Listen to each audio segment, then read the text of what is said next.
talk about anabolic agents. And I'm just pretty sure that as soon as you guys hear the word anabolic, you are going to realize this is about steroids. But I want to take it a little bit further than that, because I want you to specifically understand that steroids are based on testosterone. Now, this is a really important point because, of course, testosterone is a naturally produced hormone in the body, and it's produced in men's testicles. It's also produced in smaller quantities in the brain, and this is why, for example, men have more testosterone naturally occurring than women on average, because, for example, they have testicles and women don't, right? So this is what we are talking about. Before we start this, I want to introduce you to a couple of villains, I guess. This person used steroids. This is Lance Armstrong. You will not be surprised to know. If you're kind of, I guess, at least from my perspective, young, 15, and you kind of, Lance Armstrong thing seems a long time ago. It probably does to you. Go and find out about it. It's unbelievable. He took, amongst many other products, steroids. Testosterone specifically. We got Dwayne Chambers. Now, Dwayne Chambers specifically took a synthetic steroid called THG, which is a really hard thing to say. It's tetrahydrogesterone, which I'm not going to write down for you because A, I'll probably mess up the spelling, but B, it's not really important for this particular tutorial. But he's a 100-meter British record holder, I believe, 100-meter runner, fantastic runner, went to numerous Olympics, won many British championships, European championships, fantastic runner, but as a young athlete got sort of lured in via coach to take steroids. And I also want to introduce you here to Alberto Salazar. Now, you will know this person here as Mo Farah. I'm not talking about the drugs with him here. I'm talking about his coach, who's called Alberto Salazar, who it is strongly believed, and in fact, in most people's opinion, proved that Salazar was providing steroids to his athletes. Galen Rupp is the one that's actually known to have taken them, amongst others. There's no accusation that Farah ever took steroids, to my understanding. Okay, maybe that changes at some point. But the last one I wanted to introduce you to was this one. Now, this is not a professional athlete. This chap here is called Brian Fogel, and I strongly recommend that you go and watch his documentary called Icarus. On Netflix is where I've seen it. Go and have a look at that documentary. And he actually conducted effectively an experiment of taking, amongst other things, stanozolol, which is a steroid, and I know it was also taking EPO and various other things. And he, as you see here, he went through a process supported by a guy called Dmitry Rychenkov to actually see what impact that would have. And it's a stunning documentary. I'd really encourage you to go and do it. Now, let's get on with this. I've given you sort of the backdrop, the background, the popularity of this power drug, the steroid. So what we want to do is we want to have a look at the positive influences, okay?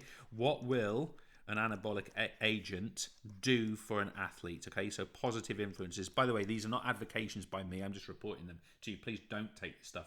So we can expect people to get increased muscle mass. That is why it is used by power athletes, strength athletes. That's what it's used for.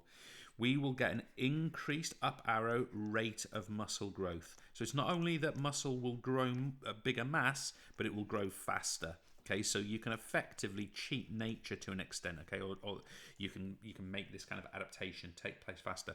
The other thing is it increases up arrow the speed of recovery, and this is really why the endurance cyclists were using it for recovering from a long day on the bike. It helps in that kind of situation. And another positive is it increases aggression. Okay, now in many sports, aggression, the ability to go into conflict, these are quite positive when you're in the competition. We're not talking about in life here, right? This is not positive. But that aggressive, competitive, increased aggression, or let's say competitiveness, that will help someone in lots of circumstances, maybe not all, and that's why people use it. Now, of course, there are some negatives. So what would we say are negative influences? I mean, clearly this is illegal, right? We need to be aware of that, and completely unethical. So those are, in themselves are negative influences. But these are some of the things. It is believed to cause heart disease. Now, the point I would make on this one is that athletes are not taking like a medical dose of testosterone, stanozolol, for example. They're taking a massive increase in quantity, and that can be dangerous. For the same reasons, we might also expect liver damage. Okay, so we've got some fairly serious health implications here. We might also experience testicular atrophy. Now, atrophy means shrinking. Okay, atrophy is the opposite of hypertrophy. testicular atrophy. Now, why would that happen? Well, because men are injecting typically testosterone into their bodies, then the testicles don't need to produce as much. Therefore, they can shrink. They can become less productive. Therefore, they shrink and get smaller. It can cause acne, and it does in many people called mood swings. Now, we've kind of seen that as a positive and a negative there. And then my final point is I want to say who would use this. Well, we would expect it to be sprinters. We would expect it to be people like weightlifters. It's been many weightlifters have been caught using steroids at times, and anyone who would be considered a power athlete. But because of this point specifically here, this is why endurance athletes will use it at times, and that's why our Lance Armstrong example, our Salazar, not Farah example. Salazar, of course, is a coach of endurance runners. That's why they would use it for speed up recovery, so they can get back to training and performance quicker, sooner, harder. That's also why Brian Fogel, who's an endurance cyclist as well, was using not only EPO, which is done for endurance, but also a drug like stanozolol, an anabolic agent, to improve performance. Cheers.